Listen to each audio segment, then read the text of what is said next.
Hello friends, welcome to learn professor. This is Ram Soni. UPSC EPFO 2023 के form इससे भरे जा रहे हैं। 17 मार्च 2023 इसका लास्ट डेट है। अब देखो यहाँ पर ओबीसी कैंडिडेट्स के लिए एक स्पेशल इन्फॉर्मेशन, आप जरा इसको ध्यान से देखिएगा। नोटिफिकेशन प्रॉपर तरीके से लिखा है कि फॉर्म भरने की लास्ट डेट है 17 मार्च 2023। याद रहे ये 12 बजे रात तक नहीं है, 18 बजे तक है, मतलब शाम को 6 बजे ये विंडो क्लोज जाएगी। तो आपको फॉर्म 6 बजे के पहले पहले अपना भर लेना है कि आपने अभी तक भरा नहीं है। नाउ सेकंड कंडीशन है, बहुत सारे फ्रेंड्स से कहना ये है कि जब फॉर्म भर रहे हैं OBC caste certificate non criminal के साथ जो उसकी डेट डाल रहे हैं, तो यहाँ पे दिक्कतें आ रही है। इस तरह से पॉपअप हो रहा है।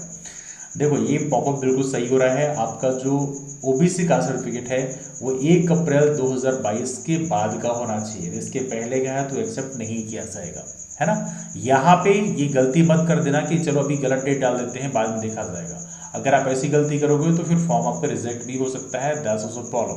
तो यहाँ पे इस चीज़ को ध्यान रखना है कि आपका सर्टिफिकेट 1 अप्रैल 2022 के बाद का होना चाहिए। सेकेंड चीज़ और है, आपके कास्ट सर्टिफिकेट में प्रॉपर तरीके से एनसीएल लिखा होना चाहिए, और भी पिछले 3 साल का 2019, 20, 2020, 21, 2021, 22। मतलब सिंपल सी बात है कि उसमें आपका कास्ट सर्टिफिकेट लिखा होना चाहिए कि आप पिछले 3 साल क्रिमिनल नहीं थे।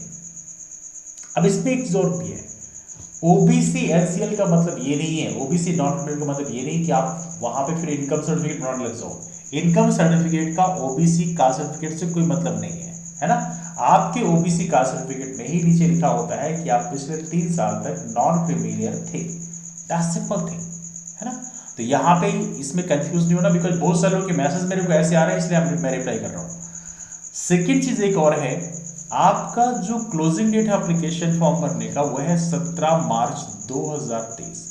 याद रखना आपका जो फॉर्म है, आपका जो कास्ट सर्टिफिकेट है वो 1 अप्रैल 2022 से 17 मार्च 2023 के 20 का होना चाहिए। इसके बाद का भी एक्सेप्ट नहीं किया जाएगा।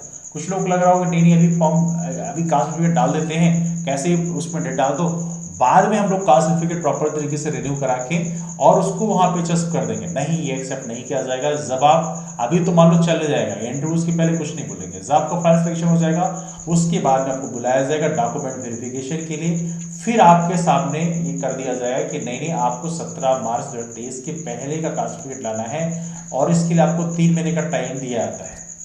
ऐसा बोला जाता है बेसिकली यूपीएससी की तरह। अब बैक डेट में कास्ट सर्टिफिकेट इशू करवाना बहुत मुश्किल काम है। तो यहाँ पे इसलिए मैं कह रहा हूँ कि यदि केस आपका कास्ट सर्टिफिकेट इशू नहीं हो पाया है, आप रिलेवेंट अथॉरिटी से पहले डिस्कस कर लें। यदि केस इशू नहीं हो पा रहा है तो उस कंडीशन में आप अनरिजर्व्ड से ही फॉर्म को अप्लाई करने, अदरवाइज बाद में केस सिलेक्शन हो गया तो आप सिलेक्शन के फिर बाहर भी चले जाओगे, है ना। तो इन चीज़ों को ध्यान रखना है। यदि आपके पास फर्दर कोई डाउट्स है तो नीचे कमेंट में पूछ लेना। इसके अलावा नॉन क्रिमिनल कैटेगरी की क्या कंडीशंस हैं, देखो एक महत्वपूर्ण चीज़ आपको एडवांस बता देता हूँ। आप गवर्नमेंट एम्प्लॉइज की कंडीशन अलग होती है। गवर्नमेंट एम्प्लॉइज में यदि आप फर्स्ट क्लास रजिस्टर्ड ऑफिसर हैं, आपके फादर या मदर फादर दोनों सेकेंड क्लास रजिस्टर्ड ऑफिसर हैं, तो उस कंडीशन में आप क्रिमिनल में आ जाओगे।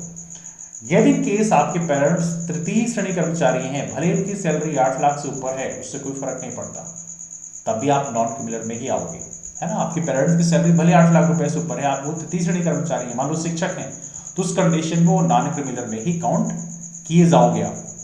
दूसरी बात, आपकी इनकम कितनी ज्यादा है, भले आपकी इनकम 10 लाख, 15 लाख, 20 लाख, उससे कोई फर्क नहीं पड़ता। आप कोई भी रैंक के ऑफिसर को कोई फर्क नहीं पड़ता। आपके पेरेंट्स का स्टेटस यहाँ पे काउंट किया जाता है। तो नॉन क्रिमिनल में आपकी सैलरी मैटर नहीं करती, आपके पेरेंट्स की सैलरी मैटर करती है।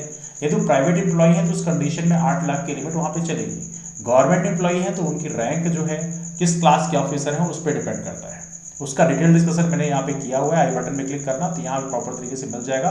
यूपीएससी सिविल सर्विस के लिए वीडियो बनाया है, वही आपके में भी काम आएगा, है ना। डिस्कशन को भी वाइंड अप करते हैं। आपके पास फर्दर कोई डाउट्स है कमेंट में पूछ लो। साथ में लर्न सर्विसेज नाम का टेलीग्राम ग्रुप ज्वाइन कर लेना।